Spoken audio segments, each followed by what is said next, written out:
नमस्कार दोस्तों, एक बार फिर आपको मेरे चैनल में स्वागत है आप सभी का। जैसे कि कल हमने अर्थिंग चालू करा था पढ़ना अपना, तो हमने कुछ चीज़ें देख चुका था उसमें। जैसे अर्थिंग होती है तो दो प्रकार की होती है, न्यूट्रल अर्थिंग, न्यूट्रल ग्राउंडिंग और इक्विपमेंट की ग्राउंडिंग करते हैं। तो कल हमने थोड़ा बहुत इसके बारे में जाना था। अब आज हम देखते हैं इसके आगे का, कि जो अपनी अर्थिंग होती है तो वो कितने प्रकार की होती है। ठीक है, तो अपना है मेथड्स ऑफ अर्थिंग, कितने मेथड से हम अर्थिंग कर सकते हैं। तो सबसे पहले अपनी आती है वायर और स्ट्रिप अर्थिंग। वायर और स्ट्रिप अर्थिंग में क्या होता है कि जैसे मान लीजिए कोई वायर है या फिर स्ट्रिप रहती है, मतलब स्ट्रिप हो जाती है कोई कॉपर की पट्टी की टाइप में, कोई आकृति की जो भी चीज होती है उसको अपन स्ट्रिप बोलते हैं। तो इस वायर और इस स्ट्रिप का प्रयोग हम वहां पे करते हैं जो जमीन पथरीली होती है। पथरीली में जनरली अपन कुछ चीज गाड़ तो सकते नहीं है जमीन में कि कोई चीज गाड़ दें, तो उसके लिए अपन ये कर, तो वहां पे जो भी पथरीली जमीन होती है ना, तो वहां पे किसी चीज को हम गाड़ सकते नहीं है, इसलिए हम अपना वायर ले लेते हैं या फिर स्ट्रिप ले लेते हैं, उसको हम जमीन के अंदर इजिली डाल सकते हैं। तो ये वाली जो अर्थिंग होती है ना, तो ये पथरीली जमीन पर प्रयोग की जाती है, जहाँ पे पथरीली जमीन जमीन होती है। तो देखिए इसमें एक होता है इलेक्ट्रोड टाइप, मतलब कि जिसको हम जमीन पे गाड़ रहे हैं वो किस मटेरियल का बना हुआ उसे हम इलेक्ट्रोड बोलते हैं। जो जमीन पे हम गाड़ते हैं ना उसे हम इलेक्ट्रोड बोलते हैं। और उसकी साइज, कोई चीज आप जैसे वायर है या फिर कोई स्ट्रिप है तो उसकी कोई ना कोई साइज होगा और किसी मटेरियल की बनी होगी पर्टिकुलर ना।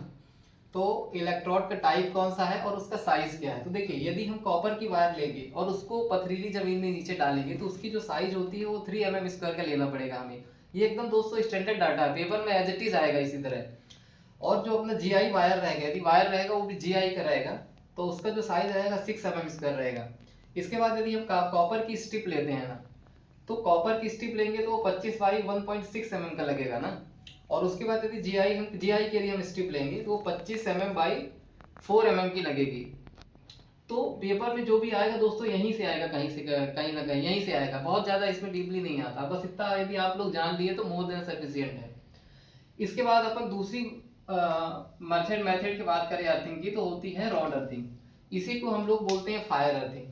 ठीक है, रॉड अर्थिंग को ही फायर अर्थिंग। फायर अर्थिंग कुछ नहीं होती दोस्तों, जैसे आपके गांव में कोई लोहे की रॉड है तो जनरली हम घर पे भी यूज करते हैं। यदि आपका न्यूट्रल डिस्कनेक्ट है कहीं से या कोई फॉल्ट आ गया है तो हम लोग जल्दी से क्या करते हैं कि फेस तो ले लेते हैं जहां से सप्लाई आ रही है, और एक कोई रॉड ले लेते हैं लोहे को और उसको जमीन में गाड़ के वहीं पे दे दे अर्थिंग। तो इसी को बोलते हैं रॉड अर्थिंग। ये क्या होती है दोस्तों, ये सबसे सस्ती होती है। अच्छा, इससे भी इंपॉर्टेंट है कि इसे फायर अर्थिंग बोला जाता है। फायर अर्थिंग पता नहीं किसने बोला है, लेकिन हो सकता है कि इसका मतलब ये कि जब जरूरत पड़े तब अपन गाड़ के इसको यूज कर सकते हैं। ठीक है, तो ये नाम याद रखिएगा, ये पेपर में आया था और कई बार भी आया। फायर अर्थिंग किस अर्थिंग को बोला जाता है, तो फायर अर्थिंग अपनी रॉड अर्थिंग को बोला जाता है। तो सेम इसमें भी अपन देख लेते हैं कि जो इलेक्ट्रोड रहता है जो जमीन के अंदर जाता है तो वो किस मटेरियल पे रहता है और उसकी साइज क्या रहती है। तो यदि हम बात करें कि सॉलिड कॉपर रॉड है, देखिए रॉड दो प्रकार की होती है, आपने भी देखा होगा। जैसे एक होती है सॉलिड और एक होती है हॉलो। जैसे आपने पाइप देखा होगा ना, जो अपनी मोटर्स होती हैं घर में, सबमर्सिबल पंप, तो जहां से हम खेत वेत में पानी पहुंचाते हैं तो बीच से कटा होता है जिससे पानी जाता है, तो हम उसको हॉलो बोलते हैं। और जो भी रॉड वगैरह होती है ना वो सॉलिड रहती है, मतलब उसमें बीच में ये नहीं रहता, होल नहीं रहता है। तो आप शायद समझ पाए होंगे सॉलिड और हॉलो में। तो यदि हम सॉलिड कॉपर रॉड लेंगे, रॉड है अपनी लेकिन वो कॉपर की है, तो उसकी साइज रहती है 12.5 mm डाया रहता है उसका। डाया मतलब ये रहता है दोस्तों, जैसे ये मान लीजिए आपका कोई ये है, मतलब इलेक्ट्रोड है, तो डाया मतलब ये अंदर वाला जो इसका है यहाँ से यहाँ तक, इसको डायमीटर बोलते हैं पूरा। देखिए आपने भी जाना होगा सर्किल में, इसको रेडियस बोलते हैं, इसको रेडियस बोलते हैं, दोनों को मिला देते हैं, मिला देते हैं तो ये डाया बन जाता है। तो जो इसका डाया रहता है सॉलिड कॉपर रॉड का, वो 12.5 mm रहता है। उसी प्रकार यदि हम जीआई की रॉड लेंगे और सॉलिड वाली लेंगे तो उसका डाया रहेगा 16 mm का रहेगा। इसके बाद यदि हम हॉलो जीआई पाइप ले लेते हैं तो उसका डाया हो जाता है 25 mm डाया हो जाता है। ये भी याद रखिएगा, ये भी पेपर में आता है। ठीक है दोस्तों, याद तो सभी रखना है लेकिन इनको थोड़ा ज्यादा ध्यान लगा के याद रखना है। फिर तीसरी अर्थिंग आती है अपनी पाइप अर्थिंग। ठीक है दोस्तों, पाइप पाइप में तो पाइप तो आप लोग सभी जानते होंगे। पाइप जैसे नल का पाइप होता है, किसी भी चीज का पाइप होता है, पाइप तो आप लोग जानते हैं, इससे तो फेमिलियर होंगे ही पाइप वर्ड से। तो ये क्या होती है, ये सबसे अच्छी अर्थिंग मानी जाती है और सबसे ज्यादा यही यूज होती है पेपर, मतलब सभी जगह लगभग इसी अर्थिंग का प्रयोग किया जाता है। तो पेपर में आता है, देखिए समानता इसे सबसे ज्यादा उपयोग किया जाता है और ये सबसे अच्छी भी होती है, सबसे अच्छी भी होती है और सबसे ज्यादा ये उपयोग में भी लाई जाती है। तो पेपर में आता है कि सबसे अच्छी अर्थिंग कौन है और जो सबसे ज्यादा यूज की जाती है, तो वो आती है अपनी पाइप अर्थिंग। यदि अपन देखें ना तो पाइप भी यदि जीआई का पाइप लेंगे, इसमें दो ही मतलब जीआई का पाइप लेंगे या फिर कास्ट आयरन का पाइप लेंगे, तो यदि जीआई का पाइप लेंगे आप तो जो उसका इंटरनल डाया होता है तो 38 mm का होता है। यदि कास्ट आयरन की पाइप लेंगे तो जो उसका इंटरनल डाया है वो 100 mm होता है। इंटरनल डाया मतलब देखिए दोस्तों ये है, तो इसके अंदर अंदर पार्ट का बस लेना है, ये वाला इसको बोलते हैं इंटरनल डाया। जैसे मान लीजिए कि ये कोई सर्किल है तो ये कुछ अंदर का हो गया, ये बाहर का ना, तो यदि हम अंदर बस का लेंगे तो ये इसका इंटरनल डाया होता है। तो इसका इंटरनल डाया रहता है 38 mm और कास्ट आयरन वाली का रहता है 100 mm, ठीक है, आंतरिक व्यास इसका जो भी रहता है। तो ये पॉइंट भी याद रखिए, पेपर में आता है कि यदि आप पाइप अर्थिंग कर रहे हैं और वो जीआई पाइप है तो उसका इंटरनल डाया कितना होगा, तो वो 38 mm रहता है।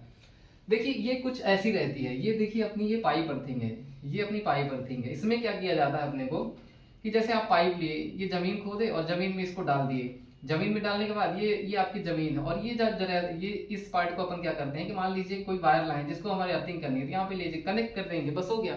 ये सिंपल रहती है और सब सिंपल के साथ साथ ये सबसे ज्यादा यूज भी की जाती है। अब हम बात करते हैं जो अपनी लास्ट है प्लेट अर्थिंग। प्लेट अर्थिंग क्या होता है कि जो मतलब कि इसमें प्लेट रहती है किसी न किसी मतलब कितने न कितने वायु की प्लेट रहती है।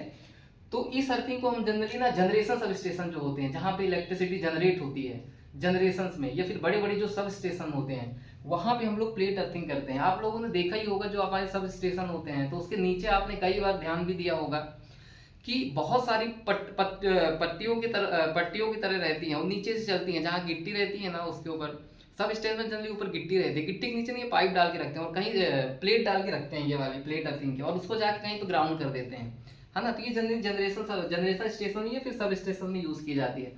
अब देखिए यदि ये प्लेट है तो उसकी भी कोई ना कोई मटेरियल की बनी होगी और उसका भी कुछ ना कुछ साइज होगा। यदि हम कॉपर की लेके प्लेट ना तो उसका जो साइज रहता है दोस्तों तो 6 centimetre by 6 centimetre into 3.15 centimetre, ये सेंटीमीटर रहता है, इसको ध्यान रखिएगा क्योंकि कई बार पेपर में mm भी आ जाता है तो फिर कंफ्यूज हो जाते हैं ना। ये सेंटीमीटर mm नहीं है।